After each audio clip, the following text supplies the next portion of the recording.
bahwa ya hari ini kita akan belajar bersama. Silakan ditulis. Boleh menulis kata semangat, boleh menulis kata apapun. Oke, semangat. Apalagi cerdas. Nah, siap. Semangat mengikuti.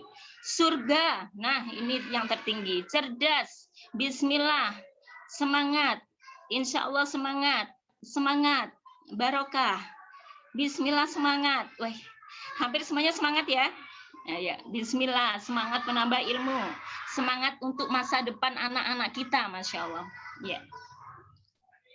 Ya, Hamasah. Waduh, ada yang merayakan ini ceritanya, Bu Neneng. Ya, ada Bismillah. Oke, baik, boleh kok diteruskan ya, nulis chat ininya, kalimat positifnya ya. Baik, kita akan lanjut ke materi kita yang acara kita yang berikutnya ya. Terima kasih atas chatnya yang memberikan energi yang luar biasa buat teman-teman yang ada di Zoom ini. Alhamdulillah sudah bertambah 39 orang ya. Semoga nanti tembus ke 100 ya. Ya.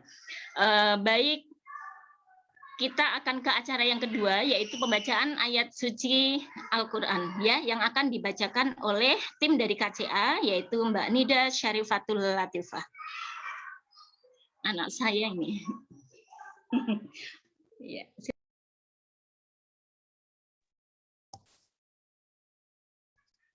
Oh, baik. Assalamualaikum warahmatullahi wabarakatuh.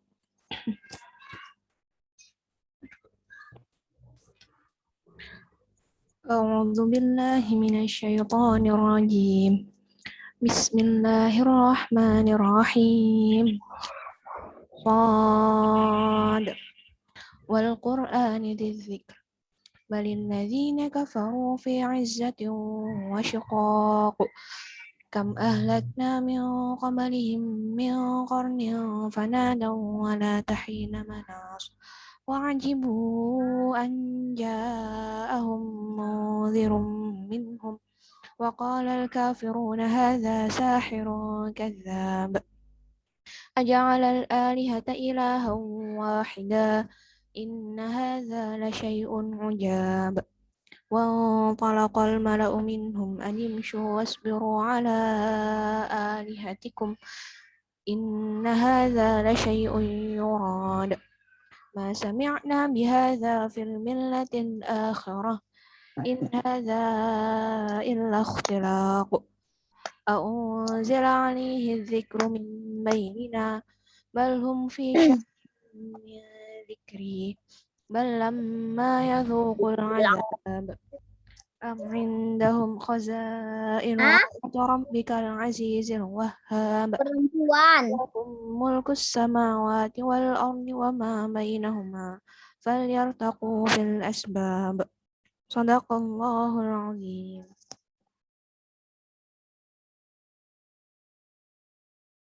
Assalamualaikum warahmatullahi wabarakatuh. Waalaikumsalam warahmatullahi wabarakatuh. Alhamdulillah sudah dibacakan ayat-ayat suci Al-Quran ya Mbak Nida. Semoga dengan bacaan ayat suci Al-Quran itu tadi kita mendapatkan rahmat dari Allah Subhanahu wa Ta'ala. Amin. Amin ya Rabbal Alamin. Itu tadi yang dibaca surat Sad ya. Emaknya sama bapaknya ini suruh nyemak setiap habis maghrib tahfidnya. Umi. Baik, kita lanjut ke acara berikutnya ya. Masih semangat semuanya? Iya, kalau on cam itu kita jadi tahu ini mana yang semangat, mana yang tidak. Iya, ekspresinya jadi kelihatan semuanya.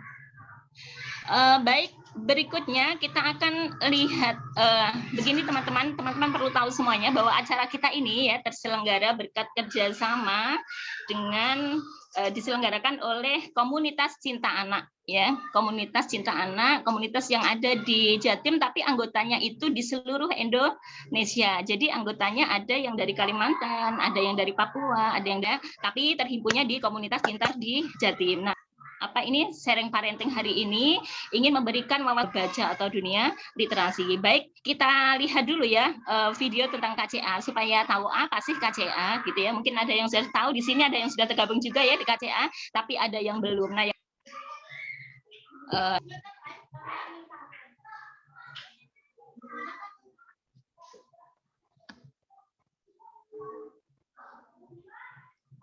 Nggak kena.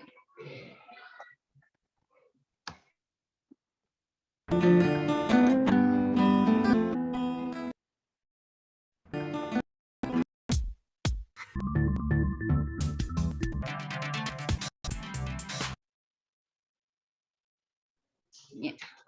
Alhamdulillah itu tadi sekilas tentang KCA. Sudah lihat semuanya ya. Jadi KCA itu komunitas cinta anak dengan tagline sharing, giving, inspiring ya. Kita selalu mengadakan sharing-sharing tentang ilmu parenting, tentang ilmu agama dan khususnya adalah tentang ilmu sirah. Kemudian kita juga ada giving ya. Giving itu kita memberikan sesuatu apa yang kita bisa berikan. Nah, diantaranya adalah kita punya program wakaf ya, wakaf buku-buku sirah ya. Karena kita disupport penuh oleh Sigma Daya Insani ya, media-media buku Islami. Nah, kita sering memberikan wakaf-wakaf buku ke seluruh lembaga Islam, baik TPQ, panti asuhan, ataupun lembaga SD Islam maupun TK Islam dan sebagainya, untuk kemudian nanti bisa dibaca oleh generasi Muslim Indonesia sehingga mereka bisa berakhlak seperti Rasulullah dan para sahabatnya. Kemudian belum lagi kita ada program semacam baksos ya, dan di bulan Muharram ini Masya Allah dari tim KCA juga roadshow. Kita ada roadshow dari satu panti asuhan ke panti asuhan yang lain, di mana program kita banyak. Nah, kebetulan yang tim BN ini yang ada di tim kita, kemarin kita ke panti asuhan Al-Ikhlas, selain kita memberikan bingkisan-bingkisan hasil dari donatur, kemudian kita juga memberikan buku wakaf ya, Rasulullah Teladan Utama ke panti asuhan Al-Ikhlas yang ada di Mojokerto. Nah, yang terpenting di kita di komunitas cinta anak ini yang luar biasa adalah kita ini menjadi jembatan tersampaikannya risalah kenabian Rasulullah. Karena risalahnya Rasulullah ya, itu tidak akan nyampe ke generasi-generasi berikutnya tanpa usaha dari kaum muslimin. Alhamdulillah kita di komunitas cinta anak itu disupport penuh oleh Sigma Daya Insani ya, yang di sana mereka memiliki produk-produk media-media Islami berupa sirah para nabi, sirah para sahabat dan juga sirah sirah para nabi, sirah Rasulullah, sirah para sahabat dan juga buku tentang penanaman iman dan Islam. Nah, dari buku-buku inilah ya kita berharap nanti kaum muslimin ya itu akan tahu tentang sirah Rasulullah sehingga dia akan meneladani Rasulullah. Nah, bagaimana nanti itu ternyata membaca itu bisa membentuk perilaku dari putra-putri kita ya. Nanti kita akan banyak belajar dari Bunda Yira. Nah, mungkin ada yang bertanya ya, wah itu komunitasnya memang bisa ya bergabung di KCA ya? Bisa. Jadi ayah bunda yang ada di sini ada ayahnya enggak ya? Ya, kalau di daftarnya ada. Ada. Nah, ayah bunda yang ada di sini, apakah bisa bergabung dengan KCA? Sangat bisa. Jawabnya sangat bisa. Nah, silakan kalau ada yang ingin bergabung ya menjadi jembatan risalah kenabian ya, punya jembatan kenabian bagi risalah kenabian Nabi kita ya, kemudian kita menjadi jembatan kebaikan juga. Nah, silakan boleh bergabung dengan kita dan alhamdulillahnya bahwa di bulan Muharram ini kita ada kemudahan yang luar biasa. Berita gembiranya adalah teman-teman yang ingin bergabung di KCA itu gratis loh ya. Gratisnya kapan? Cuma nggak 2 hari saja. Jadi nanti tinggal hari ini sama besok teman-teman boleh bergabung di KCA gratis ya. Nanti kalau tanggal 1 bagaimana saya bergabungnya tanggal 1? Nah, tanggal 1 sudah berbayar 50.000 ya. Tapi teman-teman yang ingin bergabung dengan KCA dengan mudah, dengan gratis untuk menjadi jembatan risalah kenabian dan jembatan kebaikan boleh bergabung. Nah, teman-teman yang memang benar-benar pengen berazam bergabung, boleh ditulis di kolom chatnya ya. Ditulis di kolom chat, boleh ditulis nama, kemudian nomor HP-nya. Nanti biar dihubungi oleh teman-teman panitia. Ya, silakan ditulis namanya, kemudian nomor HP-nya jika ingin bergabung di komunitas cinta anak. Ya, nanti akan dibantu oleh teman-teman dari KCA bagaimana sih caranya untuk bergabung. Baik, sekarang kita akan lanjut ke acara kita yang berikutnya ya. Sebelum kita mulai, saya mau ice breaking ini. Nah, silakan dinyalakan yang berkenan, nyalakan videonya. Ya, silakan dinyalakan. Yang berkenan on cam. Ya, yang berkenan on cam silakan dinyalakan. Ya Allah, subhanallah, budak-budak cantik soleha. Jadi pengen lihat di slide sebelah ini, apa ada lagi? Apa ada lagi? Oh iya, masih di slide 1 saja ya. Oke, yang di slide 1 yuk bersama-sama ya, ice breaking sama saya. Silakan tangannya ditaruh di atas sampai terlihat tangannya. Terlihat apa ini? Terlihat telapak tangannya. Oke. Ya, sekarang silakan 2 jari kanan dan 2 jari kiri digerakkan ke kanan dan ke kiri seperti saya ini. Ya, ini untuk membuktikan apakah otak kanan dan otak kiri kita seimbang atau tidak. 1. Nah, seperti ini teman-teman. Oke. 2, 3, 4, 5. Oke, lebih cepat ya.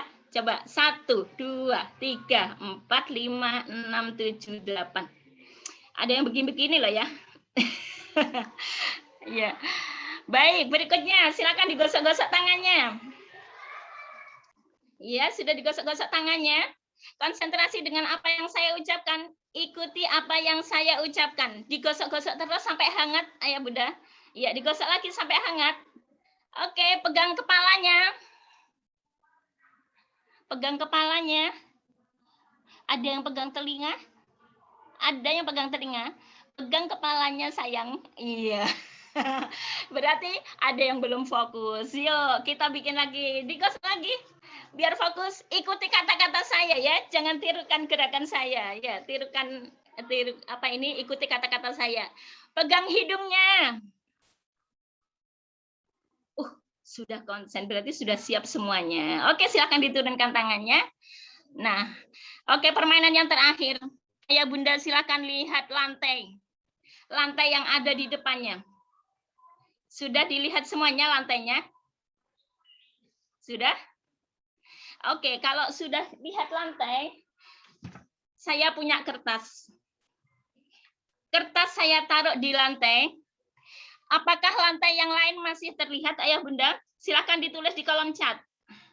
Boleh ditulis di kolom chat. Apakah ubin lantai yang lain masih terlihat? Silakan tulis. Oh, masih. Ya. Satu saja masih terlihat, Bun. Ya, masih terlihat. Oke, sekarang kertas saya ada 2 ya. Kalau misalnya 2 kertas ini saya taruh di ubin, apakah masih terlihat ubinnya? Masih, Oke, masih. Masih. Oke. Kalau saya naruh 10 kertas, apakah masih terlihat? Silakan ditulis di kolom chat.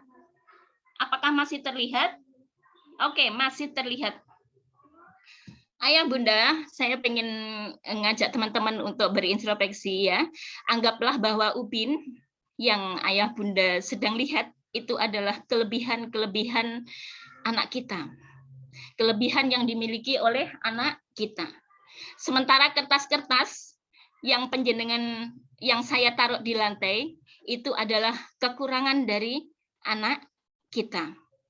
Nah, selama ini ketika anak kita ada kekurangan, maka yang terjadi adalah ya, kita bukan melihat kelebihan dari anak-anak kita yang banyak itu, tetapi kita melihat kekurangan anak kita dengan cara seperti ini. Lihat saya di kamera. Apa yang terjadi? Tidak terlihat sama sekali kelebihan anak kita. Ketika kekurangan anak kita, kemudian kita taruh seperti ini, dan kita hanya fokus dengan kekurangan anak kita, dan kita hanya melihat kekurangan anak kita, bahkan kita melihatnya tidak dengan hati, maka yang terjadi adalah tidak terlihat sama sekali kelebihan anak kita. Nah, nanti ini termasuk dalam hal membaca, ya Bunda. Ya, bagaimana saya punya cat jumlahnya puluhan tentang membaca ini. Catnya tentang apa? Maaf Bun, anak saya tidak suka membaca. Maaf Bun, anak saya lebih suka belajar di YouTube. Maaf Bun, anak saya lebih suka belajar dari Google. Maaf Bun, saya sudah beli banyak buku, tidak dibaca. Maaf Bun, saya tidak akan pernah beli buku karena anak saya tidak suka baca. Itulah ya, hampir puluhan cat seperti itu yang pernah saya terima dari para orang tua ya. Oleh karena itu hari ini kita akan belajar bersama dengan Bunda Yirawati Sumedi ya. Nah, sebelum kita ke Bunda Yirawati, saya bacakan dulu ya kurikulum vitae dari Bunda Yirawati. Sebentar. Lupa ya, saya enggak share screen di apa ini di file.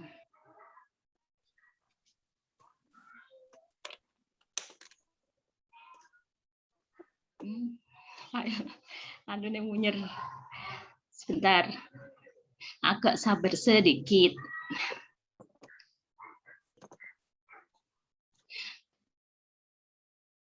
Baik ya, Bunda Yirawati profilnya, beliau adalah seorang psikolog ya, seorang psikolog. Kemudian apa aktivitas beliau? Konsultan psikologi di Sekolah At-Taqwa, kemudian di Sekolah Nurul Hikmah, kemudian pembicara seminar, founder Yayasan Nairza, kemudian punya Gria Terapi Nairza juga. Kemarin ada yang kepengen bekerja sama juga dengan Gria Terapi Nairza sepertinya di grup ini ya. Kemudian ASM Sigma Daya Insani sebagai manajer di Sigma Daya Insani. Nah, kalau bergabung di KCA maka manajernya adalah Bunda Yirawati ini. Kita akan dapat ilmu tentang parenting yang luar biasa dari beliau. Kemudian beliau praktisi neuroparenting, kemudian narasumber tetap di program Mosaik ya. Radio Suara Muslim Surabaya, kemudian agropreneur suka tanaman ya Bu Yira ini. Kemudian keahliannya adalah dosen psikologi Universitas 45, Biro Psikologi Citra Anda, kemudian asosiat psikologi Diklat Provinsi Jatim, asosiat psikolog CV Citra Anda, dan masih banyak lagi ya. Nah, alhamdulillah kita sudah dapat info tentang Bunda Yira ya sebagai manajer di komunitas Cinta Anak. Oleh karena itu teman-teman yang ingin bergabung di komunitas Cinta Anak silakan sekali lagi boleh tulis di kolom chat nomor HP dan namanya, nanti biar dibantu oleh teman-teman yang ada di panitia ya untuk bisa bergabung. Bagaimana caranya? 2 hari ini insya Allah gratis bergabung bersama dengan KCA, akan dapat banyak ilmu tentang parenting. Baik, tidak banyak kata, itu dulu ya dari saya. Sudah terlalu banyak kata. Saya langsung serahkan ke Bunda Yirawati. Monggo silakan Bunda Yirawati. Bunda sudah menampakkan diri belum? Mana nih Bunda Yira?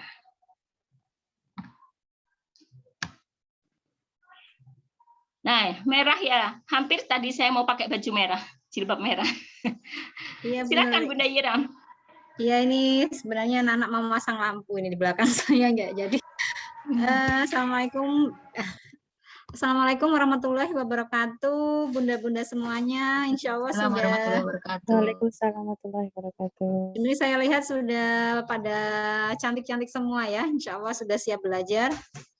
Masya Allah, Bunda Nuri tadi sudah membuka dengan tilawah Quran, juga dengan doa, dan juga dengan salawat salam untuk Rasulullah tercinta kita Muhammad SAW. Dan untuk itu saya di sini hanya tinggal meneruskan, dan saya ucapkan Rabbi shrahli sadri wa yassirli amri wahlul 'uqdatam min lisani yafqahu qawli.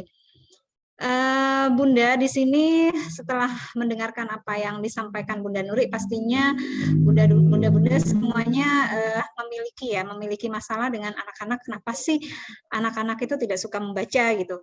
Terus bagaimana caranya agar anak-anak itu tumbuh budaya baca, kemudian mereka juga mencintai aktivitas membaca itu sendiri untuk menggantikan aktivitas-aktivitas yang mungkin kurang bermanfaat, mungkin kurang produktif, sehingga hal ini menjadi PR kita bersama ya, karena memang kalau kita bicara tentang budaya membaca, budaya literasi, itu Indonesia masih berada di peringkat bawah ya.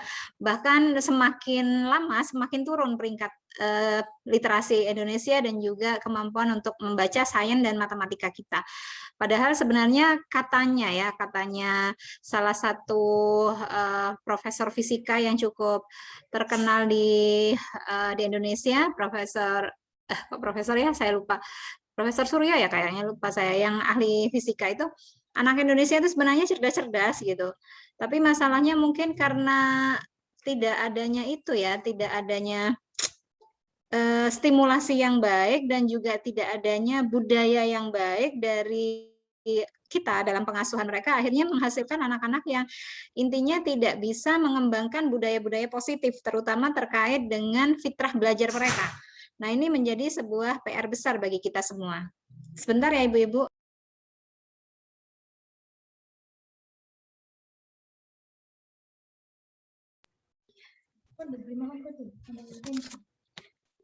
Kemudian saya di sini sudah ada 79 peserta.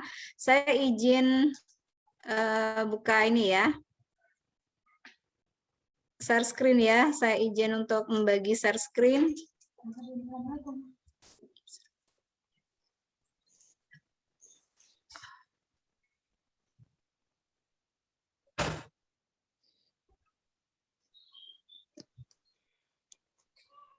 Sudah kelihatan Bu Nuri?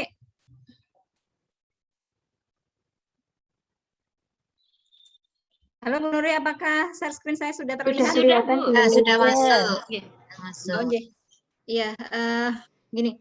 Jadi kalau kita ditanya membaca itu apa sih gitu kan? Kalau anak-anak ditanya membaca itu apa? Ya baca buku gitu. Terus maksudnya membaca apa gitu kan? Mungkin kita juga bingung. Iya ya, baca itu apa gitu. Nah, di sini saya mensederhanakan ya, bahwa sebelum kita belajar tentang tips membaca itu seperti apa, budaya membaca itu seperti apa, maka sesungguhnya apa sih definisi dari membaca? Nah, membaca ini adalah suatu proses dan seluruh aktivitas yang dilakukan oleh kita untuk memperoleh informasi yang terkandung dalam sebuah bahan bacaan. Dan di sini memang yang kita amati memang bahasa tulis ya, bahasa tulis. Kalau kita bicara di sini bahasa tulis, meskipun nantinya kita itu kalau membaca, kalau misalnya dalam arti yang lebih luas, ada baca ayat-ayat kauniyah gitu ya, seperti tanda-tanda alam itu sendiri, kemudian membaca bahasa tubuh, membaca ekspresi, membaca emosi, seperti itu macam-macam. Tapi di sini saya batasi kita adalah membaca buku. Jadi kalau kita membaca buku, maka di sini adalah kita melakukan suatu kegiatan untuk mengamati bahasa tulis untuk memperoleh suatu pengetahuan atau pesan yang disampaikan. Nah, ini perlu dipahami, pesan ataupun informasi ataupun pengetahuan yang disampaikan itu nantinya kalau misalnya kita membaca otomatis harus kita pahami, harus kita mengerti dan harus kita maknai. Jadi jangan sampai kita itu membaca cuma sekedar membaca. Membaca cuma sekedar lewat. Itu banyak sekali ya. Jadi anak-anak saat ini, anak-anak zaman sekarang ya, anak-anak generasi alfa itu adalah anak-anak yang memang secara kemampuan literasi mereka itu bisa membaca cepat, bisa membaca banyak. Tapi sayangnya bacaan-bacaan yang mereka baca itu kadangkala bacaan-bacaan yang tidak memberikan gizi untuk jiwa mereka, bahkan tidak memberikan gizi untuk pengetahuan ataupun hal-hal yang sifatnya kognitif. Nah, ini adalah sebuah fenomena yang sangat luar biasa karena memang hari ini anak-anak kita itu kalau misalnya kapan terakhir mereka baca buku misalnya dalam waktu liburan kemarin ya, kalau misalnya ayah ibunya itu tidak membiasakan di rumah, otomatis mungkin tidak membaca buku. Mereka lebih banyak menghabiskan waktunya dengan gawai ya, apalagi kalau liburan, itu sudah pasti. Dan ini adalah fakta. Pada tahun 2012, organisasi dunia yaitu UNESCO itu merilis data bahwa indeks membaca penduduk Indonesia adalah 0,001%. Jadi 0,01%, berarti di antara 1.000 orang Indonesia hanya terdapat 1 orang yang memiliki kebiasaan membaca. Dan kalau kita punya penduduk 250 juta lebih, maka yang membaca itu hanya 2.500 orang. Nah, ini adalah sebuah keprihatinan yang luar biasa ya, karena memang ternyata kita itu untuk membaca buku itu ternyata sangat susah ya, sangat susah, sehingga yang terjadi adalah orang-orang di kita itu memang gampang sekali menelan semua informasi yang masuk, meskipun itu informasinya termasuk adalah informasi yang sifatnya hoax, kemudian informasi-informasi yang mungkin juga tidak clear, itu kita telan mentah-mentah. Nah, ini yang terjadi, dan yang paling memprihatinkan sekali adalah hasil survei dari Program for International Student Assessment PISA 2018. Ya, itu diterbitkan baru 2019, yaitu Indonesia itu untuk kemampuan literasi, baik itu di sains dan matematika juga, itu berada di urutan 74 dari 79 negara. Dan selama 18 tahun Indonesia mengikuti asesmen ini, ternyata peringkat Indonesia semakin turun, dan semakin turun. Dan kita termasuk di 10 negara terburuk pada program literasi dunia. Jadi di antara 79 negara kita adalah peringkat ke-74 dari 79 negara, berarti peringkat nomor 79 di 74 itu berarti 5 dari bawah ya, atau 6 dari bawah. Jadi kondisi yang ada di kita itu seperti ini. Nah, kemudian bagaimana kita itu di tahun 2030 saat kita mengalami ledakan demografi yang disebut dengan bonus demografi, dengan kondisi yang seperti ini, jangan-jangan bonus demografi yang akan dialami Indonesia pada 2030 sampai 2045 itu hanya akan menghasilkan pengangguran yang luar biasa. Karena bonus demografi itu sebenarnya sama seperti dua mata pisau. Di satu sisi, kalau kita bisa seperti Jepang, jadi negara-negara di dunia itu tidak semua mengalami bonus demografi. Salah satunya yang pernah mengalami bonus demografi itu adalah Jepang. Tapi apa yang dilakukan oleh bangsa Jepang pada waktu mereka mengalami ledakan demografi dan bonus demografi yang luar biasa, pada waktu itu mereka merubah pola pikir mereka, merubah pola belajar mereka, merubah pola hidup mereka, akhirnya menjadikan Jepang sebuah negara maju dengan teknologi yang luar biasa. Pertanyaannya, pada tahun 2030 sampai 2045 saat bonus demografi itu terjadi di Indonesia, kalau kondisi anak-anak kita masih seperti sekarang, apa yang akan terjadi? Jangan-jangan kita hanya akan menjadi budak di negeri ini sendiri. Jangan-jangan kita hanya akan menjadi sekumpulan pengangguran. Karena memang banyaknya tenaga produktif, tetapi lansia dan anak-anak sedikit, dan apa yang terjadi adalah ada yang namanya sandwich generation ya, sandwich generation yang itu akan menghasilkan beban yang luar biasa. Dan anak-anak kita pada waktu 2030 mau jadi apa? Pertanyaannya itu. Jadi kalau saya ngomong sama anak-anak saya, kamu pada waktu tahun 2030 mau jadi apa? Mau jadi budak di negerimu sendiri, mau jadi seorang pengangguran, atau mau jadi seorang yang bisa fight dan bisa berkompetensi dengan 1 miliar manusia di dunia?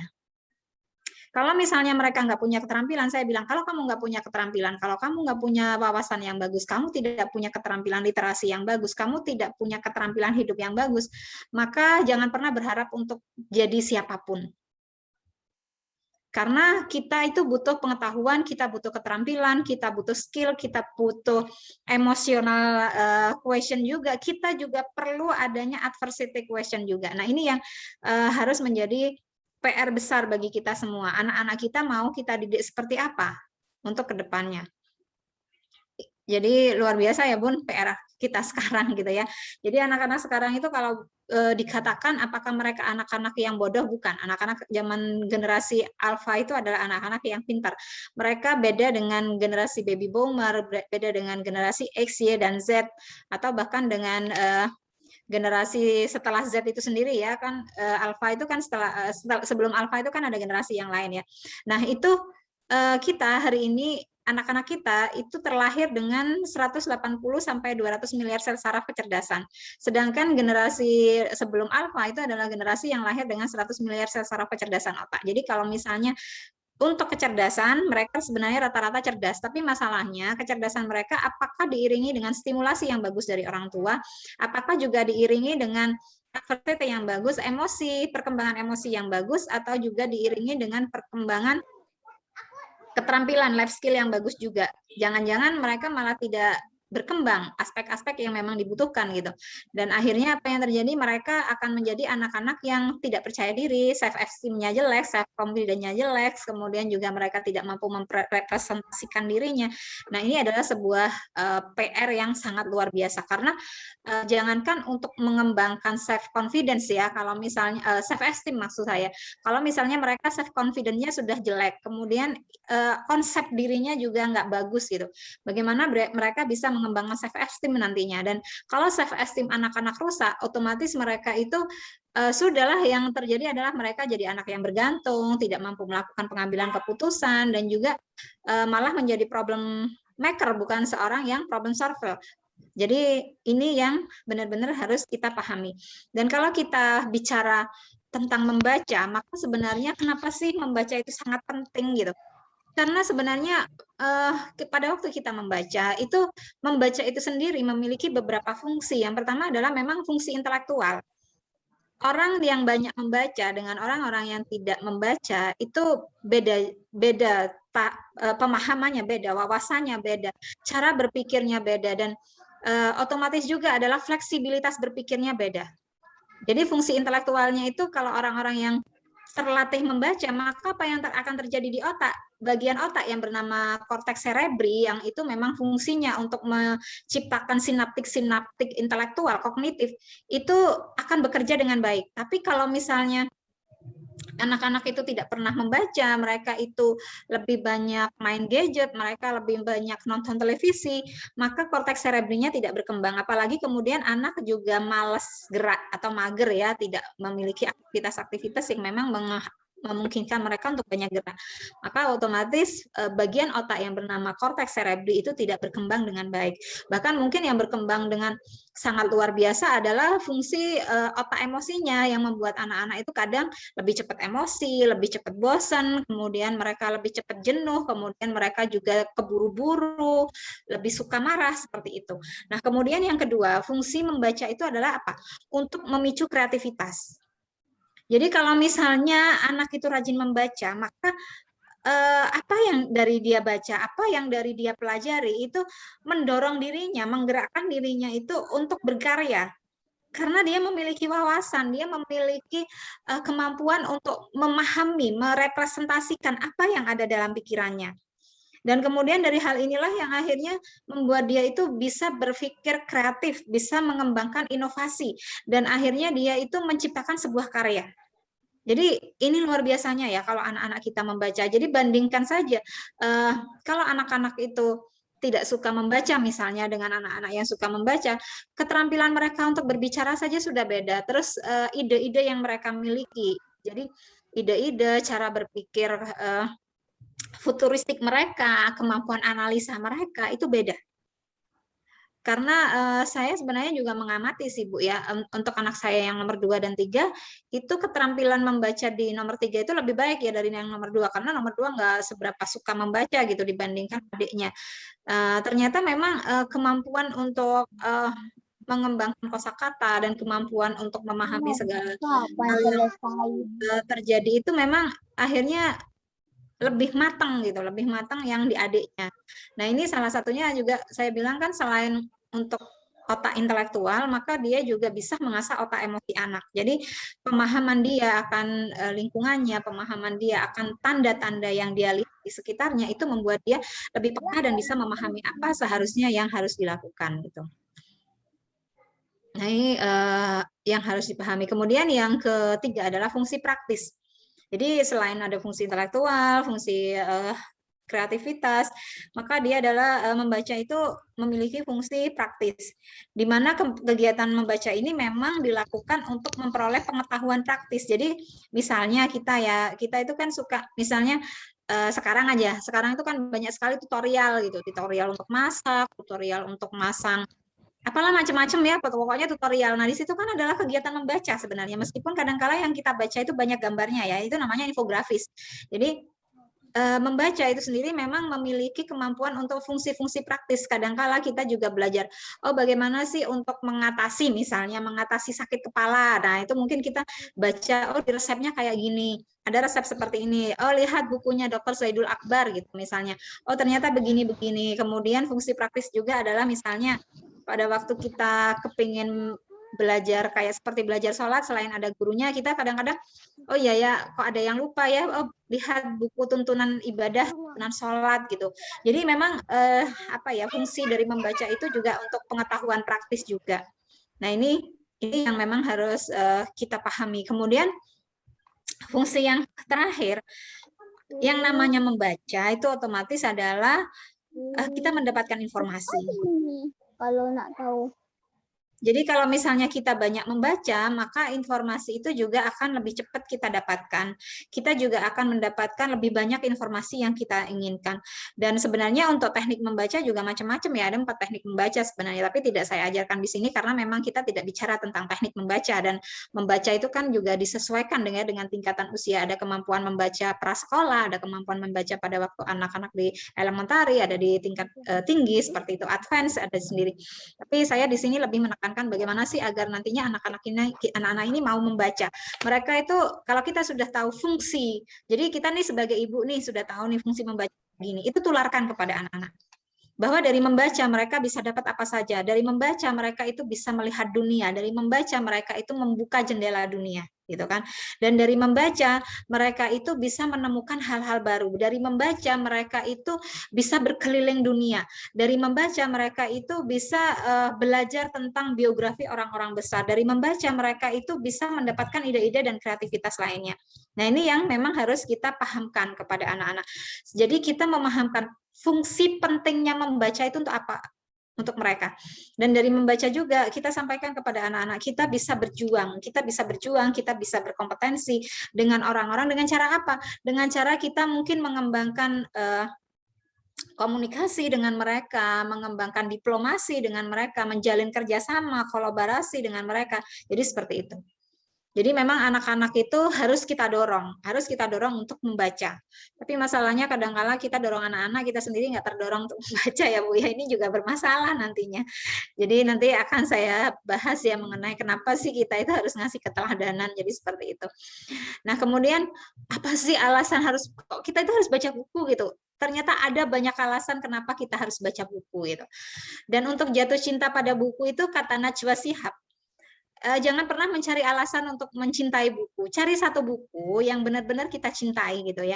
Kemudian bacalah buku itu. Lalu jatuh cintalah. Jadi kalau ibu-ibu istilahnya hari ini tidak suka membaca, cari buku yang bisa membuat ibu jatuh cinta, itu buku apa gitu. Jadi sama seperti saya itu sampai hari ini juga masih senang gitu kan. Saya itu paling suka bacaan-bacaan yang terkait biografi ya, terkait biografi orang-orang besar. Saya itu paling suka. Saya paling suka sejarah juga. Apalagi sejarah-sejarah Islam itu sendiri. Kemudian saya suka sejarah di Indonesia itu sendiri, tapi memang untuk saat ini saya lebih suka pada membaca biografi itu banyak saya baca. Kemudian saya juga jatuh cinta pada hal-hal yang sifatnya itu tentang neuroscience, tentang ilmu otak gitu. Jadi saya itu orang psikologi tapi nggak terlalu suka baca buku psikologi sebenarnya. Mungkin itu yang bisa saya sampaikan. Saya orang psikologi tapi nggak terlalu suka baca buku psikologi, karena kalau buku psikologi sebenarnya saya hanya buka kalau misalnya saya butuh gitu, kemudian saya misalnya harus menghadapi kasus, kemudian saya menemukan hal-hal yang istilahnya oh ini baru ya, masih dengan teori-teori baru ya psikologinya ya, itu yang saya baca kalau terkait psikologi. Tapi kalau saya pribadi, saya lebih suka biografi, saya lebih suka sejarah, saya lebih suka baca tentang dunia-dunia yang ada di dunia ini gitu, negara-negara, maksudnya negara-negara yang ada di dunia, itu kesukaan saya. Dan juga ensiklopedi, tapi kalau ensiklopedi saya juga milih-milih gitu, ensiklopedi apa yang mau saya baca. Nah sekarang tugas ibu-ibu adalah memilih buku yang bisa membuat ibu jatuh cinta, agar ibu itu nantinya dari jatuh cinta kepada satu buku itu akan menular kepada buku-buku yang lain. Jadi nggak usah alasan ya bahwa saya nggak suka buku, anak saya nggak suka baca buku, masa sih gitu loh. Cari buku-buku yang memang itu bisa menggugah perasaan kita. Mungkin yang bisa dibaca dulu mungkin oleh ibu-ibu ya, mungkin bacaan anak-anak gitu. Bacaan anak-anak itu kan menyenangkan ya. Mungkin tentang fabel, tentang cerita-cerita anak yang macam-macam gitu, itu boleh dibaca untuk ya sekedar menumbuhkan rasa baca dulu, menumbuhkan rasa untuk minat membaca dulu, itu bisa kita lakukan. Jadi yang pertama adalah membaca itu otomatis dapat meningkatkan kecerdasan. Ini sudah umum ya, bahwa anak-anak yang membaca ini berdasarkan hasil penelitian ya, kecepatan otak mereka pada waktu mereka membaca itu melebihi daripada mereka itu bermain gadget. Jadi kalau anak-anak yang bermain gadget dan kemudian mereka menonton televisi, itu otaknya berjalan lebih lambat sekitar 30%. 30% itu banyak loh Bu, jadi itu sangat luar biasa ya. Dan pada waktu kita membaca, maka di otak itu terjadi yang namanya proses neural coupling. Neural coupling itu adalah kita menginterpretasikan apa yang kita baca itu dalam visualisasi kita, dalam imajinasi kita, dan ini yang menghasilkan kemampuan-kemampuan untuk mengembangkan inovatif, untuk kemampuan untuk mengembangkan ide, kemudian kemampuan untuk mengembangkan persepsi yang lebih baik, serta untuk membentuk sintesa dan analisa nantinya. Jadi kalau membaca dapat meningkatkan kecerdasan sudah pasti. Kemudian yang kedua adalah meningkatkan kekuatan otak. Jadi kenapa sih membaca itu wajib dilakukan, terutama untuk kita yang mungkin hari ini yang sudah berusia 35 tahun ke atas, 40 tahun, jelita jelang 50 tahun, ya itu wajib untuk sering banyak baca. Terutama baca Al-Quran juga. Biar apa? Biar tidak pikun. Biar apa? Biar tidak kena Alzheimer. Karena memang sekarang Alzheimer itu tidak harus menunggu sampai umur tua ya. Dulu kita ingat Ronald Reagan itu kena Alzheimer itu juga usianya nggak terlalu tua-tua banget gitu pada waktu Ronald Reagan itu, Presiden Ronald Reagan waktu itu kena Alzheimer itu. Jadi waktu itu oh iya ya, ternyata sekarang itu kita melihat bahwa semakin berkembangnya dunia ini, kita lihat banyak penyakit-penyakit itu yang menyerang di usia yang lebih muda. Ada anak-anak yang masih umur 21 tahun, 30 sudah kena stroke, anak-anak TK sudah mengalami diabetes. Jadi ya karena saya menyaksikan sendiri gitu bahwa waktu itu saya ada di salah satu sekolah yang saya bina, saya melihat anak ini kok perkembangannya aneh ya, badannya kok aneh, kok gini-gini gitu. Akhirnya saya itu baru tahu bahwa dia itu menderita diabetes. Jadi setiap 1 minggu 2 kali itu dia harus menyuntikkan sendiri insulinnya, padahal waktu itu dia masih TK. Akhirnya memang perkembangannya itu benar-benar terlambat semuanya gitu, dan memang aneh gitu secara fisiknya ya, secara fisiknya juga akan aneh gitu, meskipun saya sendiri juga orangnya kecil gitu, nggak tinggi gitu, tapi rata-rata akan dilihat tuh masih rata-rata. Kalau diabetes ini memang dia nggak kayak orang cebol, tapi tetap aneh gitu loh menurut saya itu secara performanya ya. Jadi di sini nih memang untuk saat ini untuk meningkatkan kekuatan otak itu, kesehatan itu memang luar biasa ya, dan kita jangan sampai kita itu di usia 35-40 itu sudah terkena serangan Alzheimer awal gitu. Akhirnya kan gitu seperti itu. Kemudian mengapa kita juga harus membaca buku? Karena dengan membaca itu sebenarnya kita sedang berusaha untuk melembutkan hati kita. Bahkan dengan membaca buku kita itu bisa berempati, apalagi kalau buku-buku yang kita baca itu kayak buku sirah Rasulullah, itu luar biasa mengembangkan empati kita. Kemudian karena pada saat kita membaca sirah, maka sesungguhnya pada waktu itu Allah sedang menurunkan kepada kita kemampuan pelan sekali. Ini luar biasanya. Jadi pada waktu kita membaca, maka otomatis juga digerakkan. Ini kadang-kadang membuat kita itu lebih berempati, lebih bisa memahami apa yang terjadi di sekitarnya. Makanya kalau misalnya kepingin untuk lebih berempati juga, sering-sering baca buku-buku seperti buku perjuangan sebuah negara untuk mencapai kemerdekaannya, kemudian buku-buku Chicken Soup of the Soul seperti itulah, Tahzan. Kemudian kita itu merasa lebih rileks. Jadi buku apapun ya, kalau kita jatuh cinta pada buku itu, maka pada waktu kita mengalami perasaan tertekan, kita mengalami sedih, ada beberapa buku memang yang memberikan kekuatan kepada saya ya, memberikan kekuatan bisa begini itu. Jadi untuk membuat saya lebih rileks, lebih nyaman, itu saya baca buku. Dan kenapa akhirnya buku ini dikatakan bahwa dia membuat lebih rileks? Karena memang sudah terbukti pada waktu Perang Dunia I dan Perang Dunia II, maka veteran Perang Dunia yang pada waktu itu mengalami depresi, mengalami stres, itu ternyata banyak yang sembuh, banyak yang dibuat terapi. Jadi ini loh salah buku. Jadi kenapa sih kadang-kala akan semalah? Misalnya saya hari ini tidak ngajar ibu-ibu tentang membaca, tapi saya berkisah nih kepada ibu-ibu mungkin tentang kisah Hajam, atau mungkin kisah tentang Bunda Aisyah, atau tentang bahwa setelah dicerita saya gitu, kayak tugas daringnya banyak numpuk-numpuk gitu, apa yang harus ibu lakukan dengan kisah. Jadi boleh diangkat ini Bu Nuri. Ya, terima kasih Bu Nuri. Jadi pada waktu anak-anak itu mau tidur, kalau kemudian kita kisahkan, maka apa yang akan terjadi? Dia rileks, dia mengalami relaksasi ya. Kalau dalam psikologi itu, kalau psikologi dalam itu kita penting ya untuk membiasakan relaksasi kepada anak. Agar apa?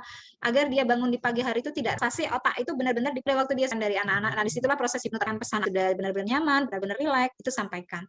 Kemudian yang kelima yaitu membantu kita yang kesulitan tidur. Jadi orang-orang yang punya insomnia itu jangan bingung dengan, aduh saya kok nggak bisa tidur ya, apa yang harus saya lakukan ya, jalan-jalan gitu tambahannya. Kalau udah gitu baca buku.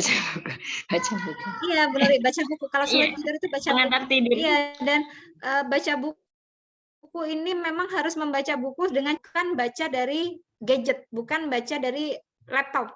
Karena kalau kita baca dari laptop atau baca dari ini, radiasi yang dimunculkan itu mengenai yang namanya apa ya, kemarin itu pengaruh blue X ya, blue X, sinar blue X itu yang membuat radiasi di otak kita itu menggerakkan, malah nggak bisa tidur gitu. Malah kita itu tambah melek. Makanya anak-anak yang mainan gadget itu kan betah melek sampai jam 1, jam 2, jam 3 ya, karena memang otaknya dipaksa popcorn, yaitu lagi meletup gitu. Jadi yang akhirnya terjadi adalah otaknya meletup gitu ya, nggak tidur-tidur, nggak tenang-tenang. Jadi sinaptiknya bekerja terus. Ya namanya mesin bekerja itu kayak apa sih, kan nggak berhenti-berhenti gitu. Tapi ya juga nggak capek-capek. Akhirnya karena apa? Karena pada waktu meletup-letup itu ada dopamin yang dikeluarin gitu. Tapi kalau baca buku secara tradisional, rileks yang akan kita dapatkan, otak itu jalannya pelan. Karena kan yang kita baca demi kata menjadi kalimat ini bekerja, dan itu teratur, seirama, dan itu kerja otak. Otak itu kerjanya nggak bisa kayak kita lihat film kartun itu kan dibuat dengan irama yang cepat ya, seret gitu kan.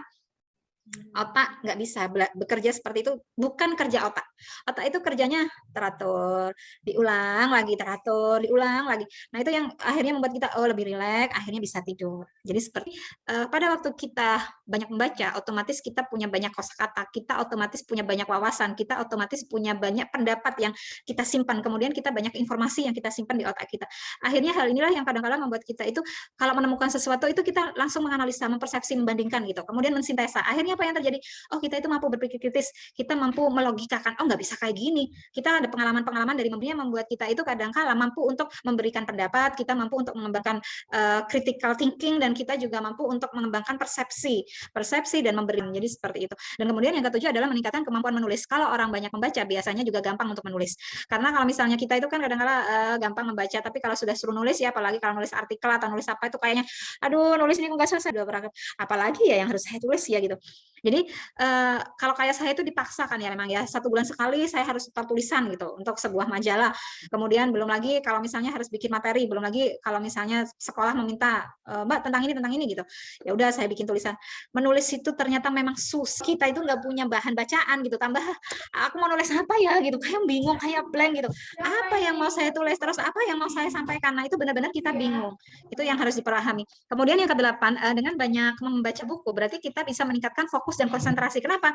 Karena pada waktu kita membaca buku, maka korteks cerebri itu bekerja, dan pada waktu korteks cerebri bekerja itu memang biasanya terjadilah sinaptik-sinaptik di otak. Dan ini membuat kita memang lebih mampu untuk fokus, lebih mampu untuk berkonsentrasi. Dan kemudian yang 9 adalah membaca itu adalah hobi yang produktif gitu loh, Bu. Aduh, bahagianya ya kalau misalnya kalau kita lagi bete, kalau kita lagi galau itu hobinya itu baca buku gitu. Ini adalah sesuatu yang sangat produktif. Tapi masalahnya kadang kalau kita bete lagi galau, apa yang kita lakukan? Scroll atas, bawah, gesek-gesek kiri kanan, scroll kanan kiri di Shopee ya. Jadi kita kadang-kadang Windows shopping ya, Windows shoppingnya itu lihat apa ya yang lagi menarik hari ini, apalah ya. Kalau nggak gitu ya ini aja lah, scroll WA kita ya, ada berita apa nih di WA, ada apa, atau kalau nggak gitu ya udahlah ngerumpi di WA gitu. Itu biasanya ibu-ibu sebelah ya, bukan ibu-ibu, insya Allah bukan seperti itu. Kemudian hiburan yang terjangkau. Membaca itu adalah sebuah hiburan yang murah, mudah, dan menyenangkan. Apalagi kalau buku yang kita baca itu benar-benar buku yang gue banget gitu loh. Buku yang memang aku butuhkan banget gitu. Kalau saya masih ingat kecilnya saya itu, kalau saya lagi sebel, kalau saya lagi mangkel, jadi saya masih mengingat semua ya, mengingat memori-memori saya. Saya itu masih kecil itu punya banyak buku, mulai buku-buku yang dari dongeng-dongeng H.C. Andersen ya, dulu itu karena buku sirah mas, kayak saat ini yang ada buku sirahnya sekarang kan banyak macam-macam bagus-bagus, itu nggak ada. Yang ada itu buku sirah kayak punyanya Syekh Mubarakfuri itu yang tebel kayak gitu, kertasnya coklat, punya kakek saya itu dulu saya baca, terus ada di rumah itu mulai buku bapak saya itu kan pembaca yang luar biasa juga, jadi ada banyak buku-buku yang mulai dari buku Mahabharata, Ramayana, mulai novel-novel burung-burung manyar, seperti itu, buku-buku itu banyak di rumah kayak gitu. Kemudian saya punya banyak buku Bobo, kemudian saya punya banyak buku H.C. Andersen, kemudian saya juga punya buku-buku kayak surga neraka gitu ya. Jadi saya itu kalau sudah mangkal gitu apa gitu, buka buku itu surga neraka, terus saya buka buku, saya itu terhibur gitu. Oh kalau aku jadi anak baik, gak nakal itu nanti aku dapat gini-gini gitu. Terus baca bukunya H.C. Andersen itu kan dongeng-dongengnya bagus, gambar-gambarnya bagus, tuh suka menghayal sendiri gitu. Jadi meskipun saya habis nangis-nangis dimarahin ibu, itu nggak ada masalah gitu, karena memang hari ini saya juga begitu.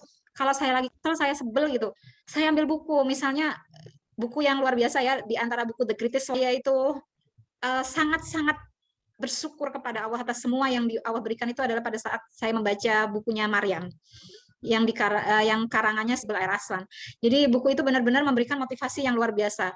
Tetapi pada waktu saya membaca bukunya Siti Hajar, Bunda Hajar, ya Allah Bu, Pak Hajar itu benar-benar hidupnya itu untuk dikorbankan gitu loh. Dikorbankan itu bukan hanya pada seseorang gitu, tapi dia mengorbankan seluruh hidupnya itu memang untuk Allah dan untuk dirinya sendiri juga loh, dia korbankan gitu.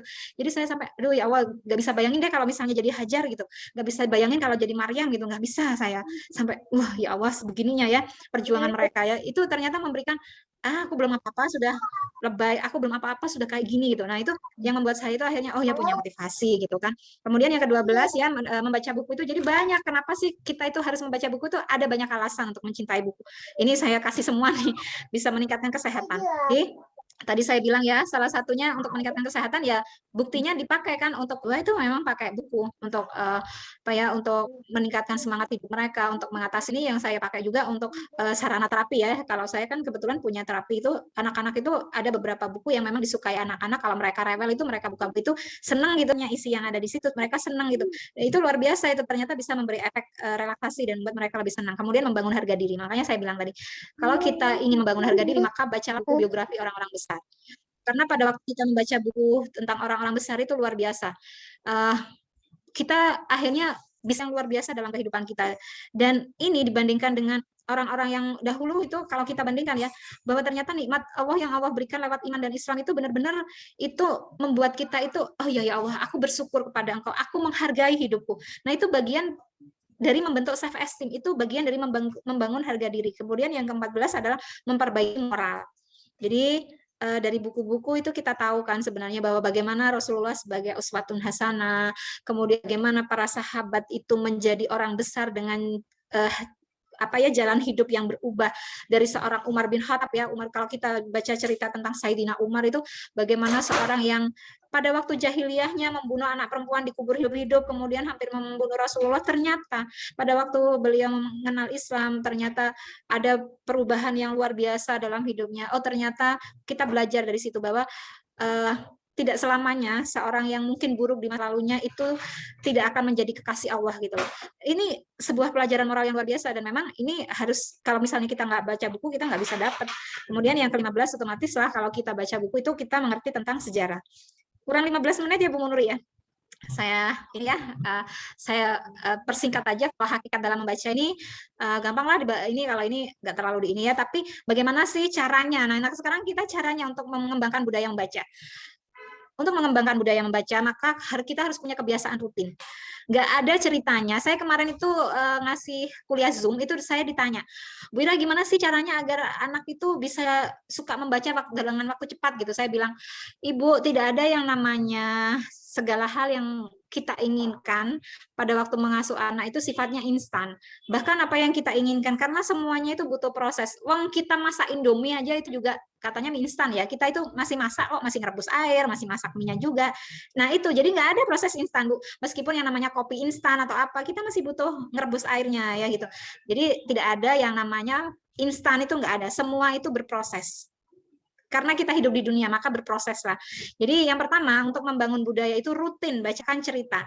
Jadi kalau kata The Independence ya, sebuah surat kabar di Amerika Serikat itu, hanya ada 3 dari 10 orang tua yang rutin membaca cerita untuk anak setiap hari. Dari 1.000 orang tua yang disurvei, hanya 15% yang sering membawakan cerita setiap hari. Nah, pertanyaannya, saya masuk bagian yang mana ya? Apakah masuk dari yang 15% itu atau malah tidak gitu.